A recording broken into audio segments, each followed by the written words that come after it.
Fascist হাসিনার যোগসাজশে বাংলাদেশ সীমান্তের ১৬০টি জায়গায় ভারত কাঁটাতারের বেড়া দিয়েছে বলে অভিযোগ করেছেন বিএনপির সিনিয়র যুগ্ম মহাসচিব রুহুল কবির রিজভী। সোমবার সকালে রাজধানীর নয়াপল্টনে দেয়া এক মাহফিলে সীমান্তে ভারতীয়দের অপকর্মের কথা তুলে ধরতে গিয়ে এই অভিযোগ করেন তিনি। রুহুল কবির রিজভী বলেন, শেখ হাসিনা ২০১০ সাল থেকে ২০২৩ সাল পর্যন্ত যেভাবে ভারতকে সুবিধা দিয়েছে, সেই সুবিধার কারণে অসম যে কাজগুলো করেছে, যেটা দুটো স্বাধীন দেশের মধ্যে আলাপ আলোচনার ভিত্তিতে করা যায়, সেটা না করে জোর করে কাঁটাতারের বেড়া লাগিয়ে দিয়েছে। আপনাদেরকে আমরা বলে রাখি, ১৬০টি জায়গায় শেখ হাসিনার শুধুমাত্র সুবিধা দেওয়ার কারণে আমাদের সার্বভৌমত্বকে দুর্বল করে কাঁটাতারের বেড়া দিয়েছে। বিএনপির অন্যতম সিনিয়র এই নেতা বলেন, আমাদের সীমান্ত ৪,৬০০ কিলোমিটার, তার মধ্যে ৩,০০০-এর বেশি জুড়ে কাঁটাতারের বেড়া দেওয়া হয়েছে। ৮৫৬ থেকে ৮৫৭ কিলোমিটার কাঁটাতারের বেড়া বাকি আছে।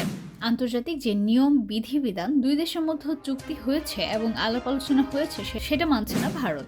শূন্য রেখা থেকে ১৫০ গজ সীমানার মধ্যে কোনো উন্নয়ন পরিকল্পনা হবে না। করতে গেলেও দুদেশের মধ্যে আলাপ আলোচনা করতে হবে, সেটাও না মেনে তারা কাঁটাতারের বেড়া দেওয়ার চেষ্টা করছে লালমনিরহাট সহ বিভিন্ন জায়গায়।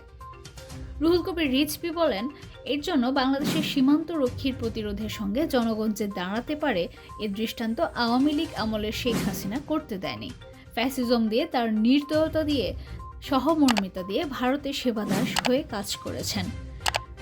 তিনি বলেন, শেখ হাসিনা নিজের দলের লোকদেরও বলেছেন যে, আমার দলের লোকদের মধ্যে অনেককে কেনা যায়, কিন্তু শেখ হাসিনাকে কেনা যায় না। আপনাকে তো সবার আগে কেনা যায়।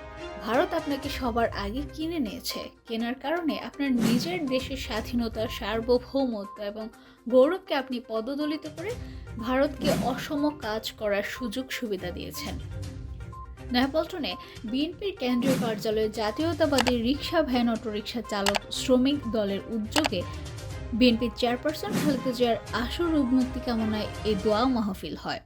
৫ আগস্ট ছাত্র জনতার বিপ্লবে রিকশা, ভ্যান, অটোরিকশা চালকদের ভূমিকা ও আত্মত্যাগ এবং আহত হওয়ার বীরত্বের কথাও স্মরণ করেন এবং দলের ভারপ্রাপ্ত চেয়ারম্যান তারেক রহমানের তাদের পাশে থাকার অঙ্গীকারের কথাও পুনর্ব্যক্ত করেন রিজভী।